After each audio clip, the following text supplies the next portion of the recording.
Broadcasting from Manhattan Beach and the World Wide Web, you're listening to CHSR, HealthyLife.net.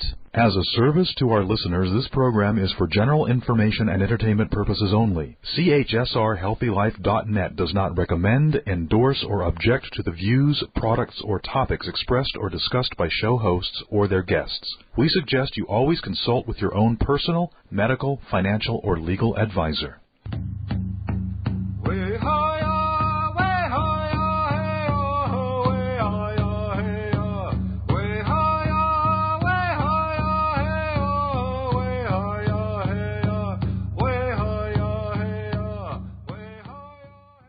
Greetings. Bonjour, dear listeners. I greet you in the language of my Potawatomi ancestors and my tribe today. I am Randy Kritkowski, co-host of the show, along with Carolyn Schmidt. This episode of Indigenous Perspectives originates not from my tribal homelands, but from Endakina, the unceded traditional territory of the Abenaki people, who for thousands of years were settled and were the stewards on the lands to be found here in the state of Vermont, in the northeastern United States, and across the Canadian border in southern Quebec province. We begin the program by acknowledging where we come from, both culturally and geographically, as this program, Indigenous Perspectives, focuses on understanding our roots in Mother Earth and connections with our ancestors. Today, May 27th, we also want to acknowledge the birthday, on May 27, 1907, of Rachel Carson, the biologist and author best known for her book, Silent Spring. This episode of Indigenous Perspectives is about how those of us who are disconnected from nature are trying to reconnect with Mother Earth and why we're trying to do so. Well, I need to say that about a year ago, friends started sending photos of animals like goats, deer, horses, and foxes, and in more tropical climates, elephants and peacocks, walking around on city streets and highways. It looked as if the animals were happily moving in the COVID-19 lockdown absence of cars and trucks and no noise or pollution. There was sort of a relief. Well, the animals can move in and exist alongside us. I started seeing the term rewilding to refer to this, and it sounded really interesting. I've also been hearing the term constantly, and when I heard it first, on the first Global Rewilding Day this year, I suddenly asked myself, what does it really mean to people, and what's really going on? And then my indigenous sensitivities kicked in. So I started digging and found papers written by conservationists and scientists. I found a lot of media reports and statements by celebrities, all of whom had a different take on this thing called rewilding. And in a nutshell, and at the risk of oversimplifying, what I found out is that for conservationists and other natural scientists, rewilding was an attempt to restore a damaged nature. And in essence, to get back to what it was before we did damage to it. And very often to get back to it, maybe even before humans were heavily present or even present at all. We'll get back to that notion later. But for conservationists and scientists in general, the notion that they aspire to is that rewilding is establishing a dynamic ecosystem that is self-sustaining. In other words, it can maintain its own internal equilibrium. It's healthy. It's vibrant. For the media, rewilding is a hot news story to put on the front page. It's a great way of getting hits on your website with yet another account of rewilding happening someplace else on the earth. And it's all about telling success stories, and it's all about feeling good. And there's no harm in that, because these have been difficult times in the last year when we feel socially disconnected and disconnected from Mother Nature.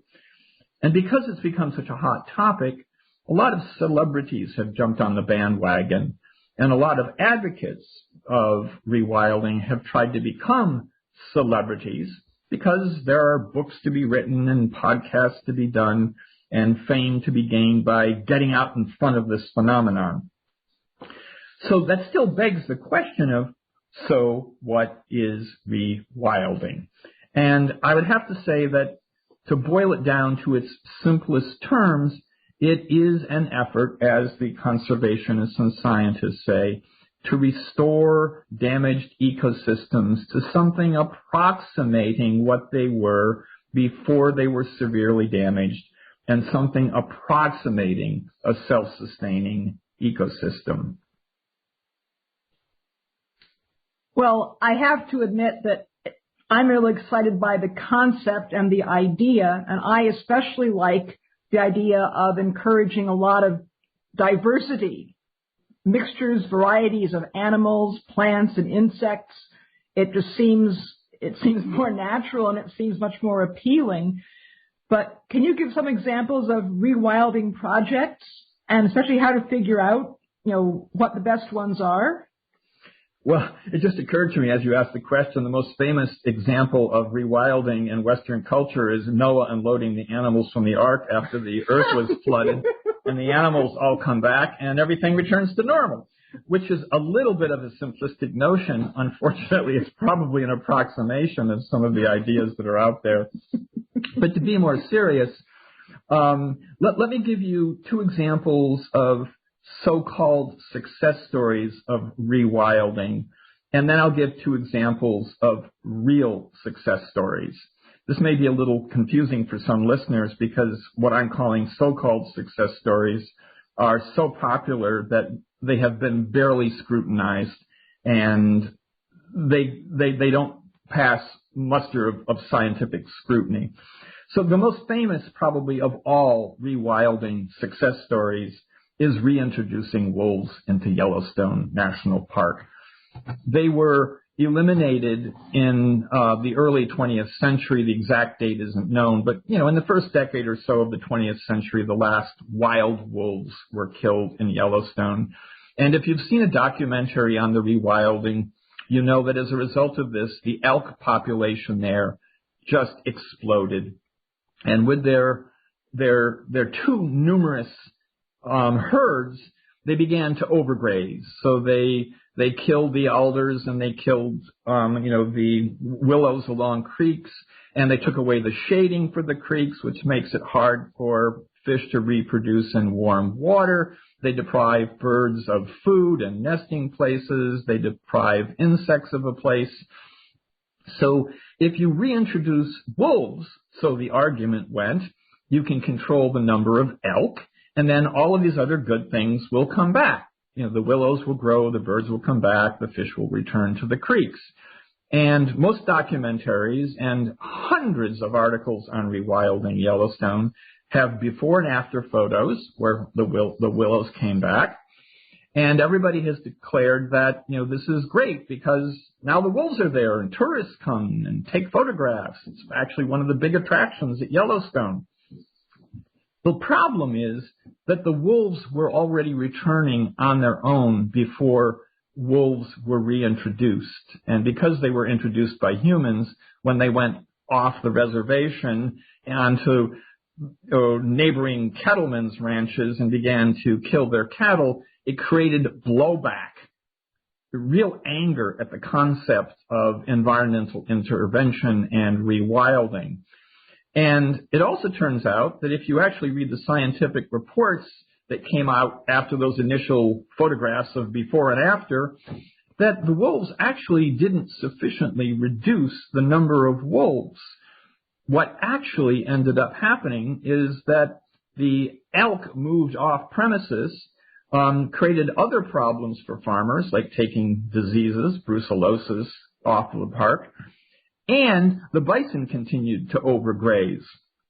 So the only thing that ultimately worked was bringing back the human beings, my people, Native Americans, who had for millennia hunted elk and bison and kept them at a sustainable level within the park. This part of the story is very rarely mentioned. It is mentioned in the assessments of scientists decades out. But the point here, I think, is that we tend to look for rewilding as an instant success. Got to have a big success right now. It'll be dramatic, and then everything is fixed. The other example of rewilding... Wait. Before you do this next example, I want to follow up on a question about the Yellowstone wolves. I have read that when the wolves were introduced from Canada as part of the rewilding program, some of the leader wolves were only there for, I don't know, a couple of weeks, and then they escaped and they headed back to Canada. So would this be a sign of our four-footed kin telling us they didn't want to get moved into this new area? Precisely. And that's a theme that we'll come back and revisit again and again in today's program, that we don't listen to what the creatures tell us, that we are forcibly relocating and rewilding. The next example is another example of what you just mentioned, Carolyn, thanks, and that is peregrine falcons. They were an endangered species in much of the United States, and ornithologists have experimented with rewilding and repopulating them by introducing them into cities, because they declared that skyscrapers are a lot like cliffs where peregrines breed. So they built nesting boxes on skyscraper ledges and found out that the peregrines they reintroduced would indeed lay eggs in these nesting boxes, and that the population began to increase. That sounds like a success story, and much has been written about this success story. People have little cameras in their offices watching the little fledglings come out, and they get names, and people around the world observe them and follow this. Sometimes millions of people around the world following this success story. What is less often told is that very often those very fledglings don't fare very well. In fact, the question I asked as an Indigenous person was, how do the peregrines feel about being relocated into a city? And I asked that question because Chicago was the first place that I read about with peregrines being relocated. And it just so happens that that's my tribal homeland, and we were forced out until 1956, when we were forced to return because it was declared too expensive to maintain us on reservations. So we were put on buses and relocated to urban areas like Chicago, where it was declared that we were thriving because we set up community centers and we were getting jobs in the mainstream. But what happened to the Native Americans? Did they really thrive? Were they really happy? Well, the suicide rate and the alcoholism rate would indicate otherwise. What's happening to the peregrines? The peregrines also didn't fare terribly well in the city in the long term. The single greatest cause of death for peregrines in Chicago is smashing up against those windows on the skyscrapers. And in fact, if you look on the Audubon website, you'll find out that between 700 million and 1 billion birds, that's 700 million and 1 billion per year, die smacking up against skyscrapers on their northern migratory routes. Randy, I'm going to interrupt again. I think you made the point that some efforts, no matter how well-intentioned humans make, just don't work for the species that they're trying to help. I'd really like to hear ways that rewilding is working and show us how it can be a different way to approach how people interact with our four-legged, winged, and rooted kin. Sure. We will, however, return to this issue because, as is the nature of this program, one of the things that I have to do now, it's almost not a matter of choice, is to express what I feel our kin are trying to tell us about their experience, not our media experience. So let me give you an example of where rewilding works. We have friends who moved to Australia, to the outback, which has become world famous for its prolonged droughts and its forest fires. And what they did is they took up the challenge of trying to, in a sense, rewild, to revegetate and restore overgrazed farmland. And they did this by working with indigenous people who told them what kinds of plants can actually grow on the land, and by also teaching them how to hold back the rate at which water runs across this arid land. So our friends reintroduced cattle as well as various grasses, and I'm saying here domestic cattle, not just some kind of predator or wild keystone species like a wolf. And what they found is that the combination of slowing down the water and having grazing animals and the manure from the grazing animals led to an unexpectedly rapid regeneration of the grassland, and that the grass held water, such that during one of the more famous recent droughts, the amount of water leaving the land they were taking care of was more than the water was more than the water coming on to the land. In other words, during a drought, they were creating water and holding it. And when the forest fires came, yes, their lands were damaged by fire, but not as damaged. And the plants that were growing there regenerated more quickly because they were adapted to forest fires and grassland fires, which are common in Australia. All of this reflected indigenous knowledge that had been accumulated over thousands of years.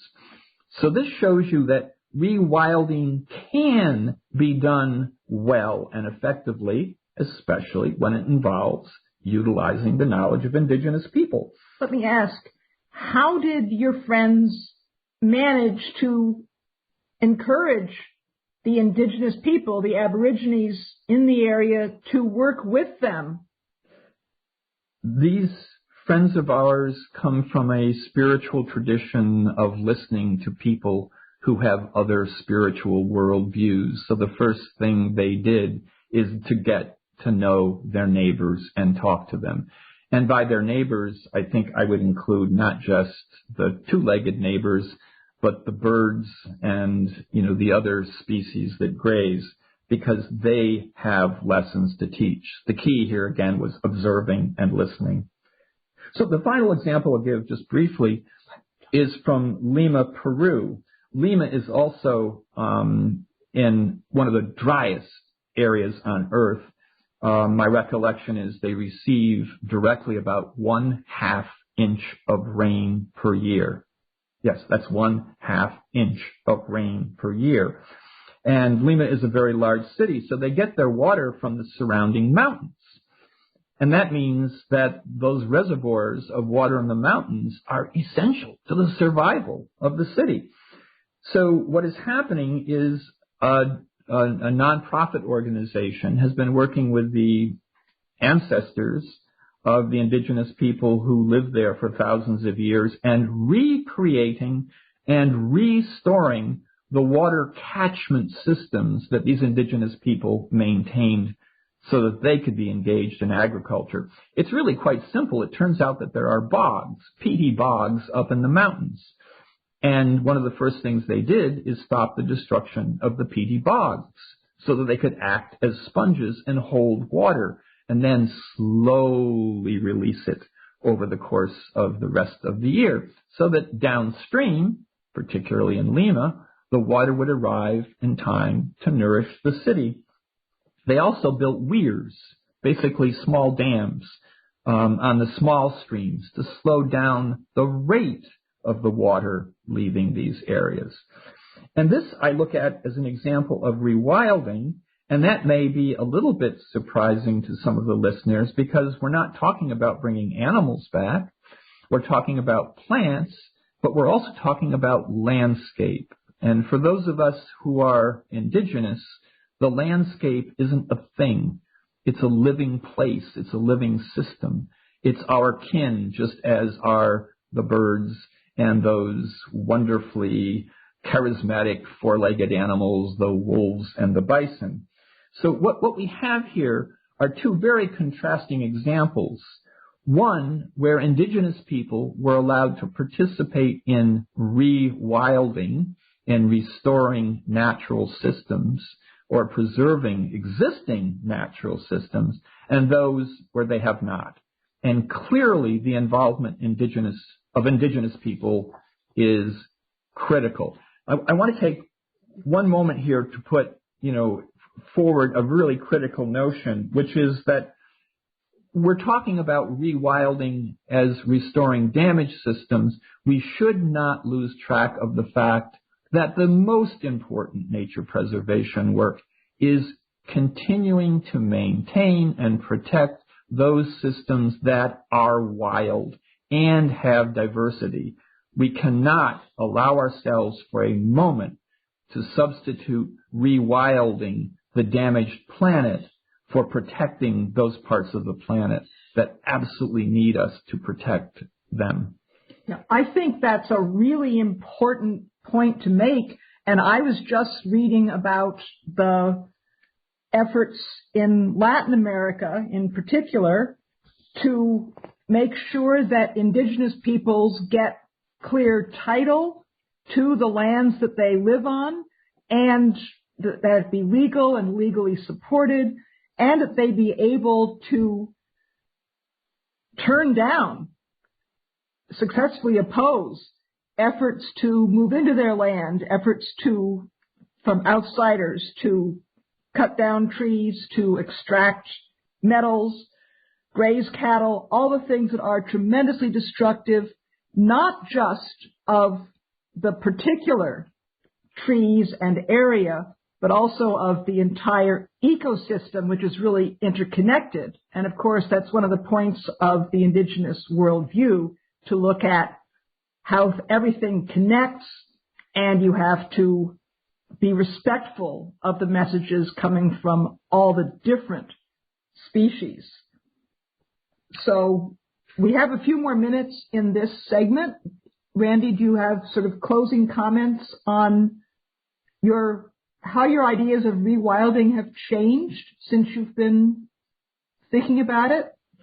Yes, it's been humbling. I have worked, as you know quite well, almost night and day for the last 6 or 7 weeks, trying to get to the bottom of, why rewilding works in so many places and why it doesn't work in other places, and then also to come to terms with the challenges of misapplying this notion of rewilding. And here again, I want to just deliver a very important and emphatic message that rewilding at its best is not easy.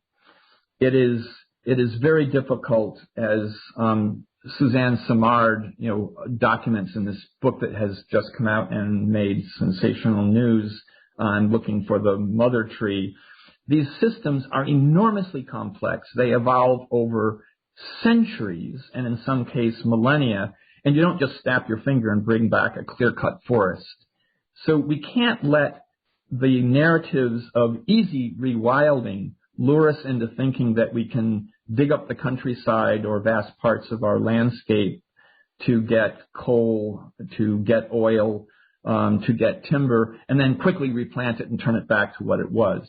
It doesn't work that way. What Native Americans have taught us and what Mother Earth is teaching us is that preserving wilderness requires reciprocity and respect and thinking in the long, long term. Well, this is incredibly useful, and I'm glad to be ending this first segment on a positive note of how it really can be done. And we're going to take a break. This is Indigenous Perspectives, and we'll be back in a few minutes with the second segment of our show.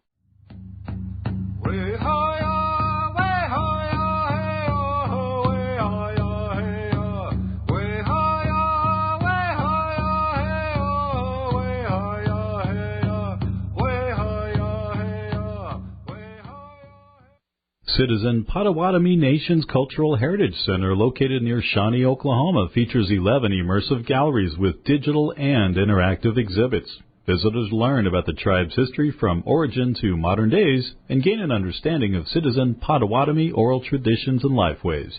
Admission is always free. Open Monday through Friday from 8 a.m. to 5 p.m., Saturday 10 a.m. to 3 p.m. Visit the Cultural Heritage Center on the web at PotawatomiHeritage.com. Period poverty. If you don't know what it is, you should, because you can help. 1 in 4 American women struggle to purchase menstruation products this year, resulting in missed school and even loss of income. The Native American women's nonprofit, Queck Society, cares enough to give Native American students and communities their period products, and they do it across North America. Please help women with your time, donations, or supplies to maintain their dignity and celebrate their strength during moon time. Visit quecksociety.org. That's Kwek Society.org. Listen up. The source for information and inspirational items about the struggle and wisdom of Indigenous people is the Syracuse Cultural Workers. They are committed to peace, sustainability, social justice, feminism, and multiculturalism, and they create beautiful visual materials like calendars, t-shirts, cards, and more, including their greetings and thanks to the natural world accordion poster that offers daily grounding for our relationship to the earth and its many fellow beings. Get so many wonderful items. Go there now. SyracuseCulturalWorkers.com. Randy Krakowski's book, Without Reservation, describes his spiritual awakening as a Native American. It's a powerful, life-changing story where Randy shares his journey into the realm of ancestral Native American connections and explores his encounters with Mother Earth. The book actually helps you how to reconnect with your ancestors to rekindle your access to ancestral wisdom and nature. Available in print, ebook, and audiobook format. Get Without Reservation by Randy Krakowski from all major booksellers. For more information, visit randykrakowski.com. Feel you have no control over life? There's something you can do to make a difference for you, your family, and community. Stay positive and take a break from the dark side. Uplifting and enlightening. Listen to the positive side of podcasts. hrnradio.com.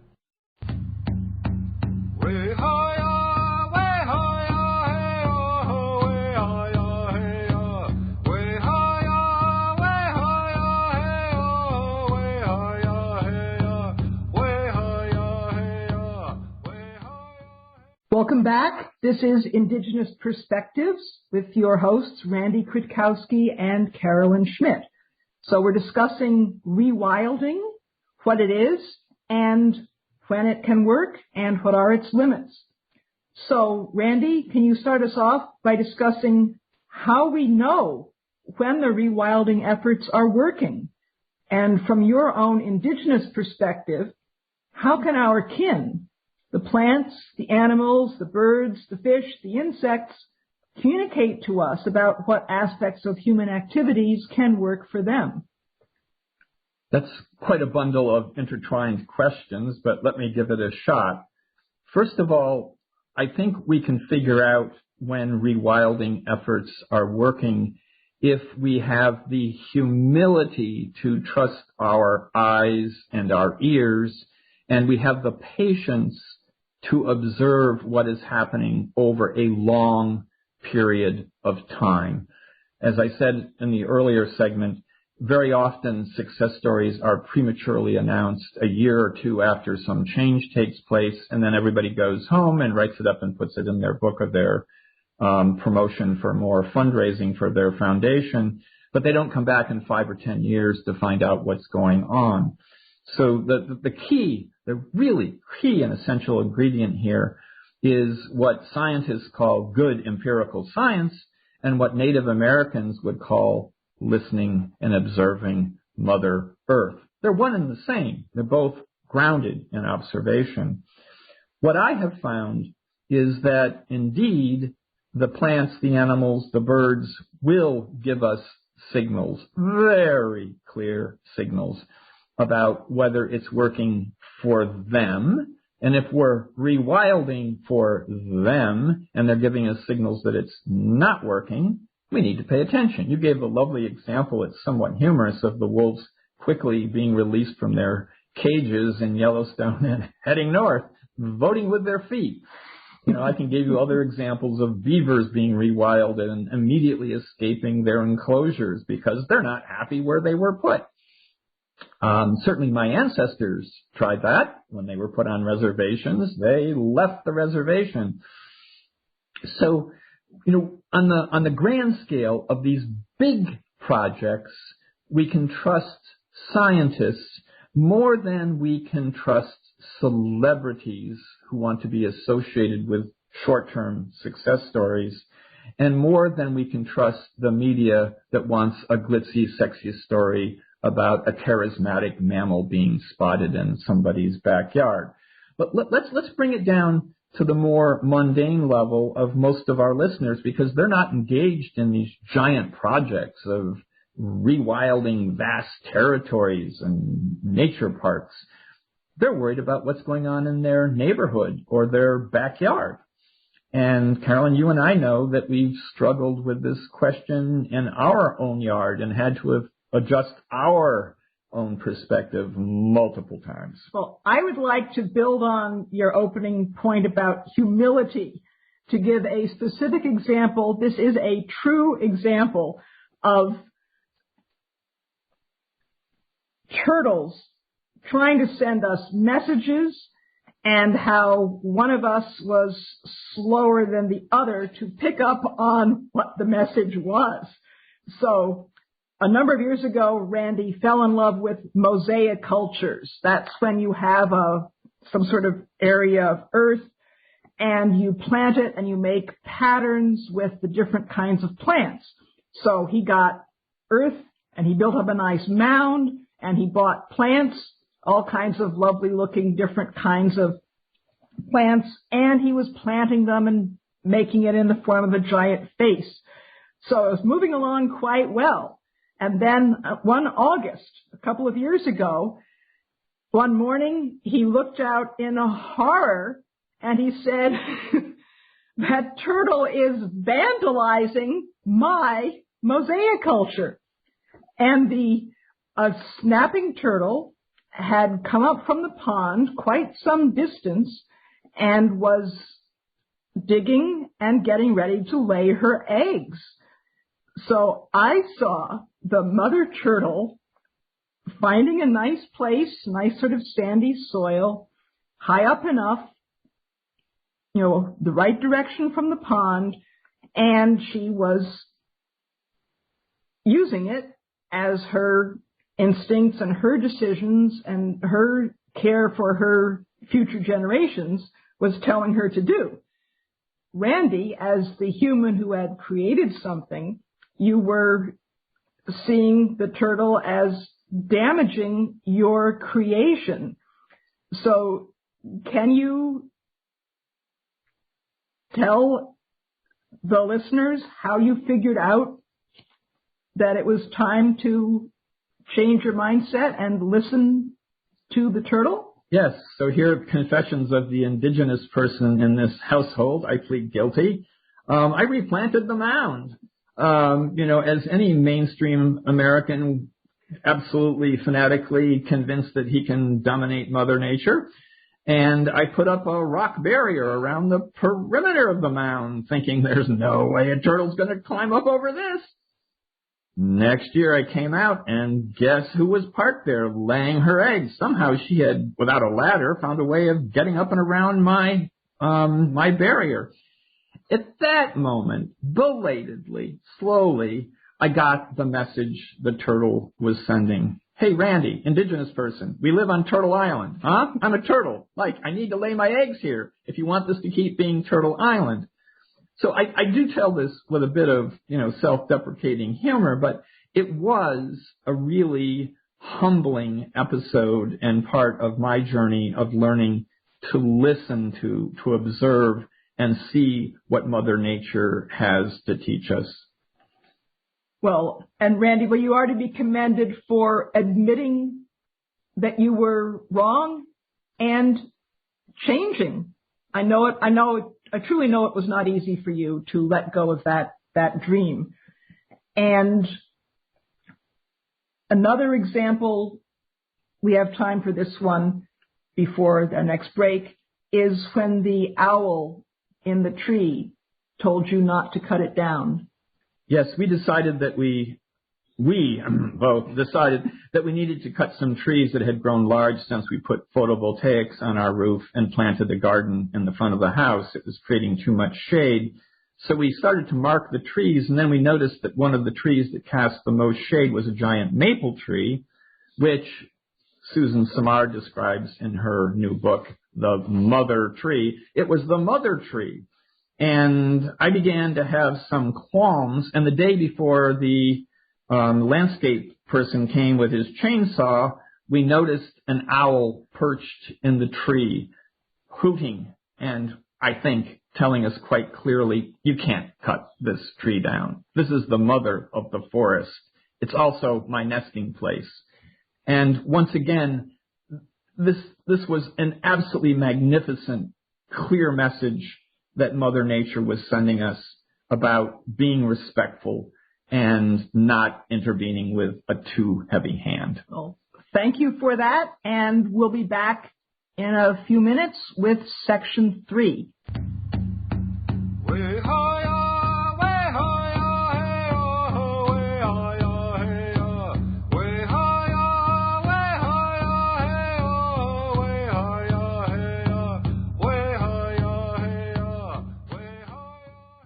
Located near Shawnee, Oklahoma, Citizen Potawatomi Nation is Potawatomi County's largest employer with a rich history and culture as a sovereign Native nation. Learn more about CPN by visiting its website, which includes information on services for members, tribal enterprises, government and constitution, the newspaper, and much more. All at Potawatomi.org. That's POTAWATOMI.org.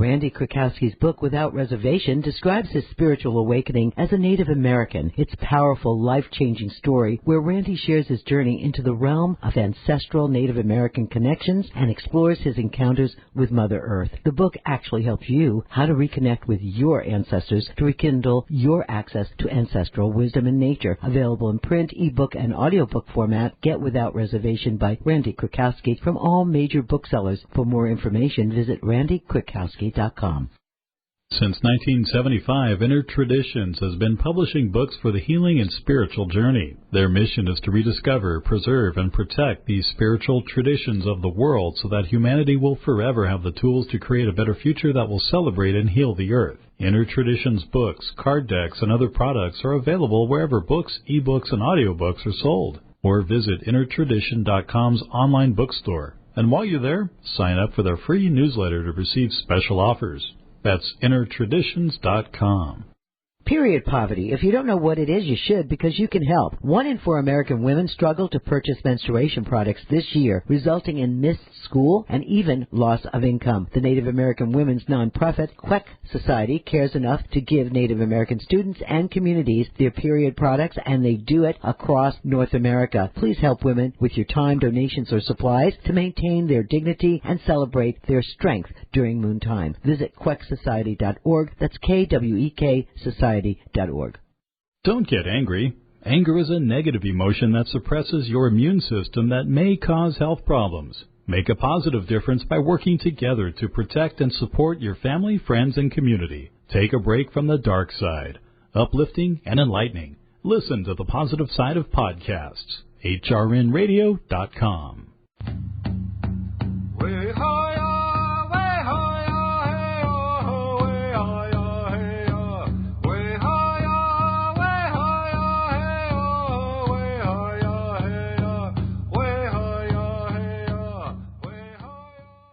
Welcome back to Indigenous Perspectives. This episode is focusing on the concept of rewilding.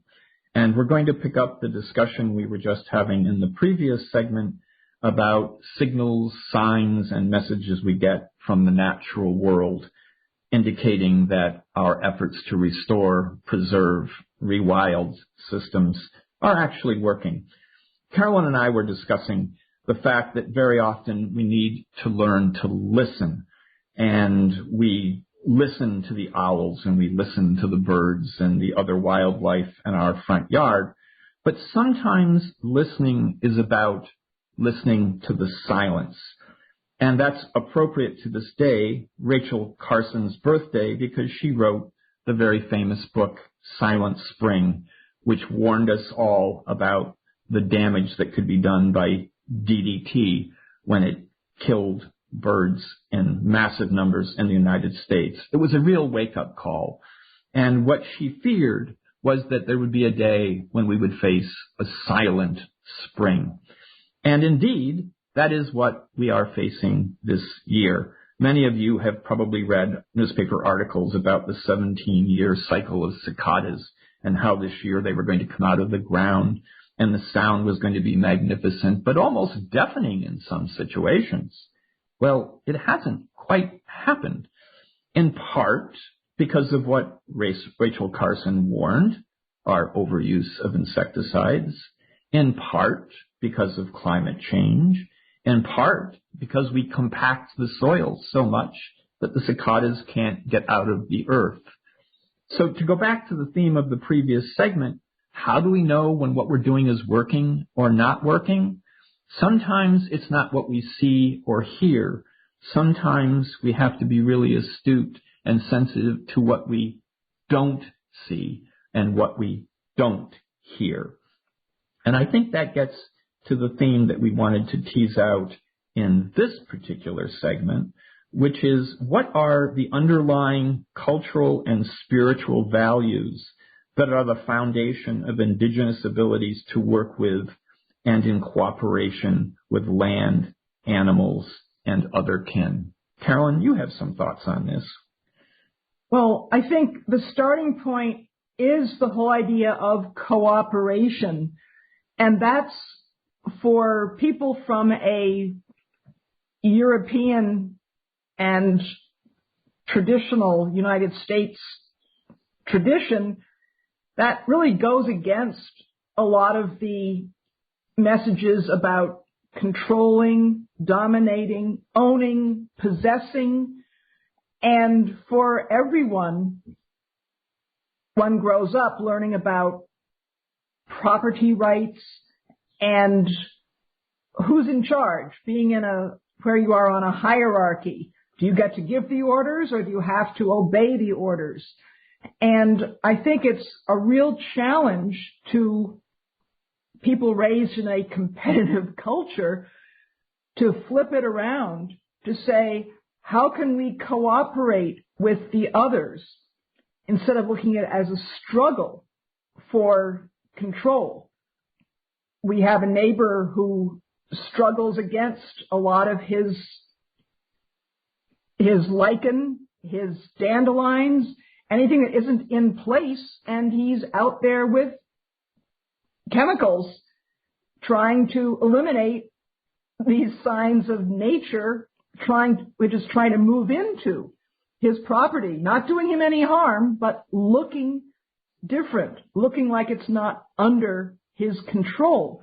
This is troubling to us. We don't know quite how to deal with it, but we do see it as a challenge to flip it to think of cooperation with the others. That's listening to them, trying to be attuned to what they need. It's also accepting that we're not always going to get our way. Cooperation has to go, it's a two-way street.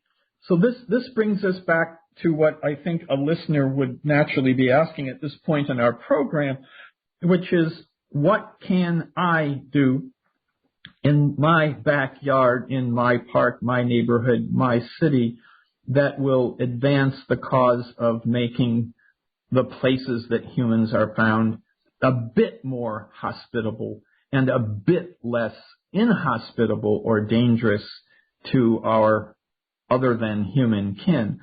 The answer is we can do a lot, but we have to start, as Carolyn has just reminded us, with having humble and realistic objectives. We're not going to transform the world in our backyard, but we can transform the world in our backyard. We can plant plants like milkweed that are hospitable to butterflies that are endangered. The monarch butterfly needs the milkweed. Planting it makes a big difference. We can provide habitat for bats. There are all kinds of things we can do, and they do make a difference. We can make our parks in cities a bit more hospitable. We can make our nature preserves more protective. We can make them a little bit less vulnerable to human predators who want to sometimes overuse them or sometimes overhunt them. And underneath all of these values is this notion of indigenous people that we are acting respectfully in partnership with our kin. That is really the key to unlocking the formula of why it is that the world's great treasures of biodiversity still are concentrated in areas where indigenous people remain on the land, very often with legal title and rights to be stewards of that land. We need to allow these people who respect that land and our fellow kin to be the caretakers.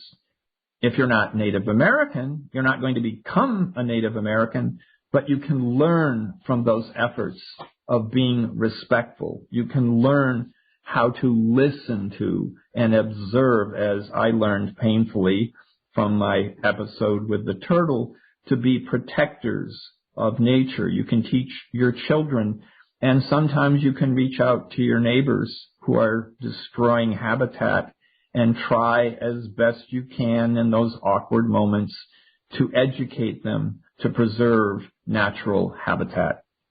Well, I do think a lot is trying to really empathize with and try to view the others as our kin, our relatives. And that opens us up to wanting to get along with them. We make the effort with human relatives, and we can make the effort with our non-human relatives also. We'll be back with the fourth and last segment of Indigenous Perspectives. Stay tuned.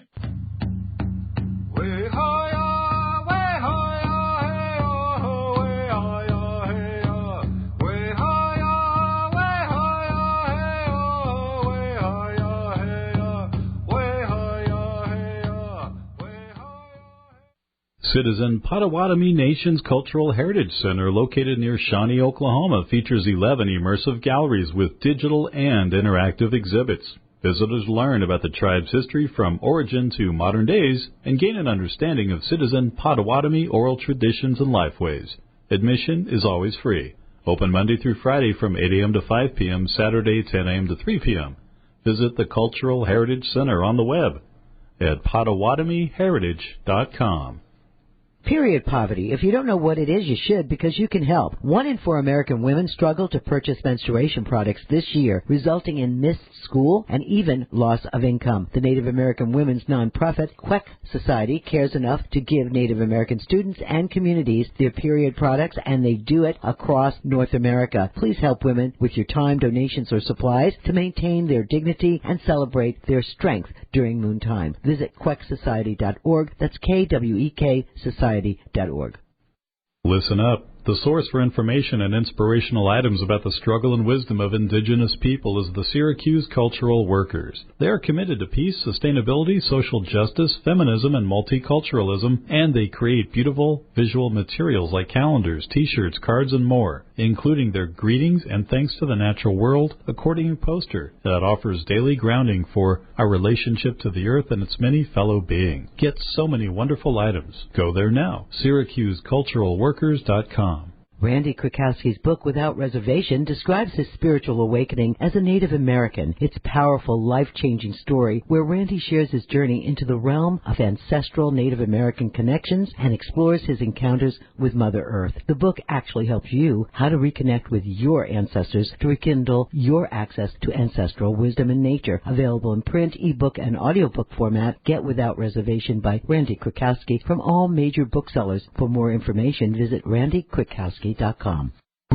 Where positive people and radio unite. HealthyLife.net.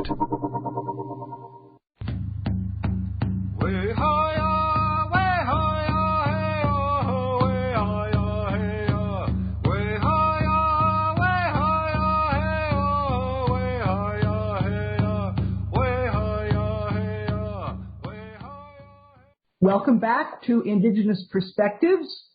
This segment, we're continuing the discussion of rewilding and looking at the question of what are the deep underlying cultural and spiritual values that are so important to make anything like this really work.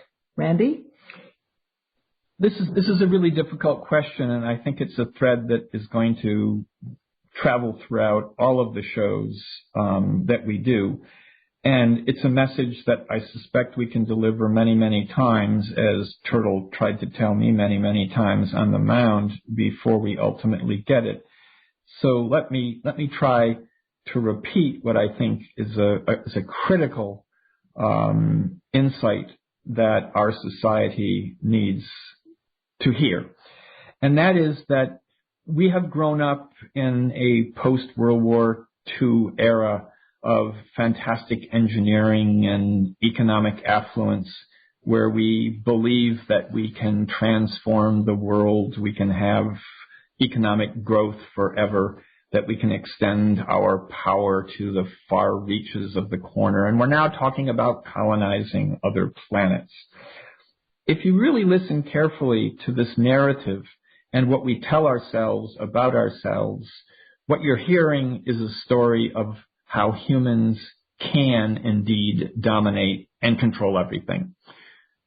We're beginning to realize that there are limits to our ability to control everything, that we're doing damage to the planet, we're doing damage to the fish stocks, we're doing damage to endangered species, we're doing damage to our forests by laying a too heavy hand and a too heavy foot on those resources. And to return to the book I mentioned earlier, don't usually do a book review here, but it is appropriate. I really recommend looking at this new book that came out by Suzanne Simard called Finding the Mother Tree, Discovering the Wisdom of the Forest, because she is brutally honest with herself, explaining how for many decades she was working with the Forestry Service, putting plantations on ground that had been clear-cut because it was the most efficient thing that could be done. And it was something that could simply be done. She constantly confronts the arrogance of foresters and companies who use huge machines to take down everything that's living. And then they propose spraying what's left with herbicides so that it won't compete with the trees that are replanted. The notion of many foresters until recently, and probably still many today, is that you can clear cut and then you can, quote unquote, and I use it cringingly, rewild what has been damaged, and it will grow back. What Simard points out in incredible detail, describing the experiments she conducted over decades, is that it's not just about the trees that grow above the surface of the ground that we can see with our eyes. It's about the fungal networks, fine little filaments, thread-like, some of them finer than hairs, that require the use of a microscope to be seen. These networks exist underground and connect the entire forest, not just trees that are of the same species, but birch trees and maple trees and birch trees and pine trees. And she talks about how they nourish one another and how these systems evolved over decades and in some cases hundreds of years.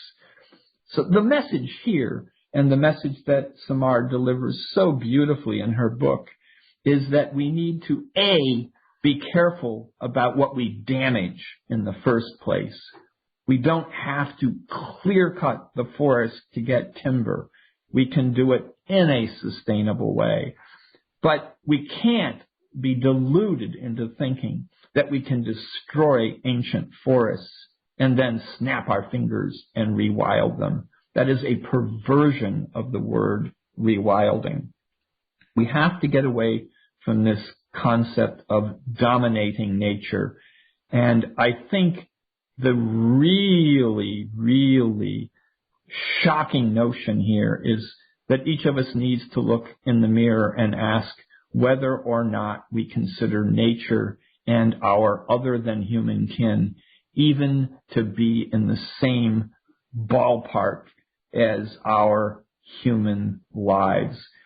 We know too well from the news that people who are threatened tend to take out their anger, frustration, and fear on the most vulnerable human species. Maybe it's time for us to wake up and ask how we are treating our other than human kin. Are they even more vulnerable? Are they even more dominated? Are they even more exploited? Are they even more harmed than those of our human kin that we have pushed to the bottom of the social ladder? That is perhaps the moment of awakening that the forest will bring back to us and allow us to use to understand who we are as human beings. So, Randy, it sounds as if you're really talking about the importance of each of us and also us as societies making the effort to reach out and feel more connected and more kinship with the natural world, and that this kind of connection, trying to let go of a sense of needing to dominate or a pecking order, can also apply, perhaps, we could hope, to our view of other humans, people that are different from us in ways, seemingly large or small, to feel more of a sense of kinship or trying to look for ways to cooperate? Or am I overstating it? No, I think you're right on the money. I think that Mother Nature may be delivering a message to us about human society and who we are that extends far, far beyond what we need to learn about being caretakers of Mother Earth. With that, we have to wrap up this episode. I want to say to our viewers, thank you, Miigwech in Potawatomi. Thank you for listening.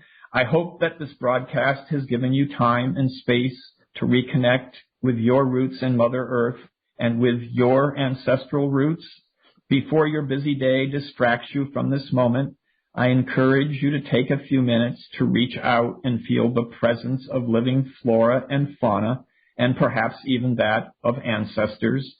Allow yourself to touch their presence, capture that moment, and hold on to it. And if you might, write to me and let me know about your experience. I can be reached at randykritkowski@hushmail.com or through my website, randykritkowski.com, where you can also find transcripts and supplemental materials for Indigenous Perspectives radio programs. And that allows you to read as well as to listen to this program. Thank you very much. Miigwech. Way high.